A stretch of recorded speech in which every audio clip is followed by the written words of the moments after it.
Hi అండి, welcome to mesmerising food. మనకి ఎన్ని కూరలు ఉన్నా సరే ఒక్క పచ్చడి ఉంటే చాలండి, కడుపు నిండా అన్నం తినేస్తామండి. ఏ కూరలోకైనా సరే పచ్చడి కావాలి కదా. ఈరోజు టమాటా కొత్తిమీర చట్నీ చేసేద్దాం, వచ్చేసేయండి. ప్రాసెస్ చూద్దామండి. ఇలా టొమాటోస్ని 1/2 కేజీ పైనే తీసుకున్నానండి. 20 పచ్చిమిర్చి కూడా తీసుకున్నాను. ఇప్పుడు టొమాటోస్ని ఈ విధంగా తొడం తీసుకొని నేనైతే 4 పీసెస్ లాగా కట్ చేసుకుంటున్నానండి. నైఫ్తో ఇలా 4 పీసెస్ లాగా కట్ చేసుకుంటున్నాను. మొత్తం టమాటోస్ని ఈ విధంగా కట్ చేసుకొని ప్లేట్లో పెట్టుకొని పక్కన పెట్టుకోండి. అలాగే పచ్చిమిర్చిని కూడా తీసుకోండి. 2 పీసెస్ లాగా నేను కట్ చేసుకుంటున్నానండి. ఈ విధంగా కట్ చేసుకొని అన్నిటినీ ప్లేట్లో పెట్టుకొని పక్కన పెట్టేసుకోండి. కొత్తిమీరను కూడా స్మాల్ బంచ్ తీసుకున్నానండి. ఈ విధంగా కట్ చేసుకొని పెట్టుకున్నాను. ఇప్పుడు 2 టేబుల్ స్పూన్ వేరుశనగ గుండ్లు తీసుకోండి. అలాగే 1 టేబుల్ స్పూన్ ధనియాలు తీసుకోండి. 1 టేబుల్ స్పూన్ జీలకర్ర తీసుకోండి.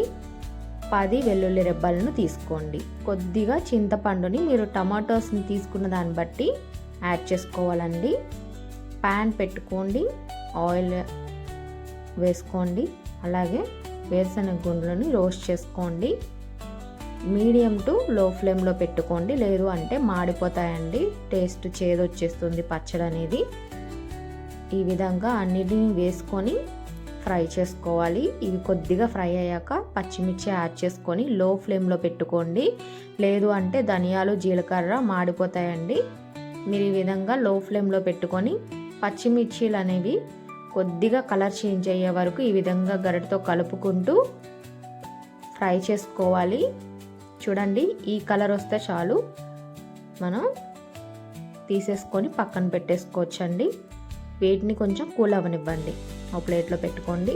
అలాగే ప్యాన్లో మళ్ళీ ఆయిల్ వేసుకోండి. ఇప్పుడు టమాటోస్ని యాడ్ చేసుకోండి. ఈ టమాటోస్ని చక్కగా మెత్తగా ఉడకనివ్వాలండి. దానికోసం మూత పెట్టుకొని ఒక 5 మినిట్స్ అలా ఉంచేసామంటే చక్కగా మెత్తగా ఉడికిపోతాయి. చూడండి, మెత్తగా అయిపోయాయి కదా. ఇలా మెత్తగా అయినప్పుడు కొత్తిమీరను కూడా యాడ్ చేసుకోండి. యాడ్ చేసుకొని ఒక 5 మినిట్స్ కుక్ చేసుకుంటే చాలండి. కొత్తిమీర ఊరికే మగ్గిపోతుంది. ఇలా కుక్ చేసుకున్న తర్వాత దీన్ని కూడా పక్కన పెట్టుకొని కూల్ అవనివ్వండి. ఇప్పుడు మిక్సీ వేసుకుందామండి. సాల్ట్ మీ టేస్ట్కి తగ్గట్టుగా యాడ్ చేసుకోండి.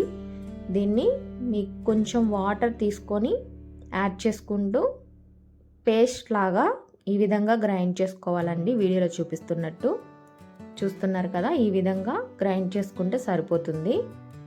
ఇప్పుడు టమాటోస్ని యాడ్ చేసుకోండి.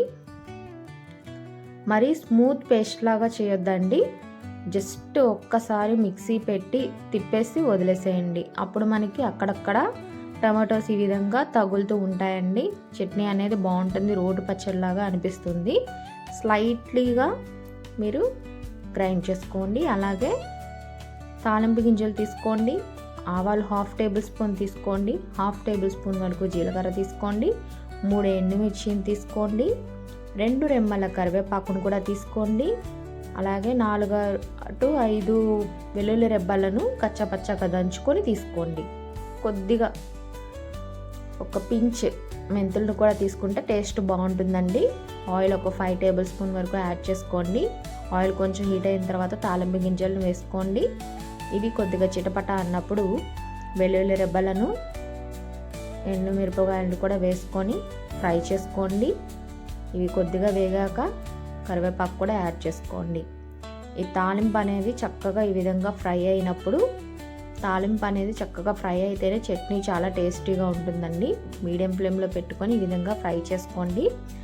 ఇది ఫ్రై అయిన తర్వాత చూడండి, ఈ విధంగా గరిటతో కలుపుకుంటూ ఫ్రై చేసుకోండి. ఈ చట్నీని కూడా ఇందులో వేసుకొని ఒక 5 మినిట్స్ అయినా ఫ్రై చేసుకోవాలండి. నేను కలర్ కోసం కొద్దిగా పసుపు యాడ్ చేసుకున్నాను. ఇది ఆప్షన్ అండి, మీ ఇష్టం. మీకు నచ్చితే వేసుకోండి, లేదు అంటే స్కిప్ చేసుకోవచ్చు. ఈ విధంగా గరిటతో కలుపుకుంటూ ఒక 5 మినిట్స్ అయినా ఈ ఆయిల్లో ఇదంతా కుక్ అవ్వాలండి, అప్పుడు చాలా బాగుంటుంది చట్నీ అనేది.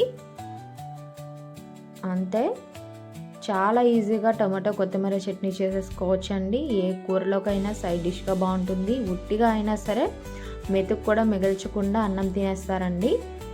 చాలా స్పైసీగా కూడా ఉంటుందండి. ఒకసారి తప్పకుండా ట్రై చేయండి. అలాగే నా వీడియోస్ మీకు నచ్చినట్లయితే తప్పకుండా సబ్స్క్రైబ్ చేయండి, లైక్ చేయండి, షేర్ చేయండి, కామెంట్ చేయండి. Thank you for watching.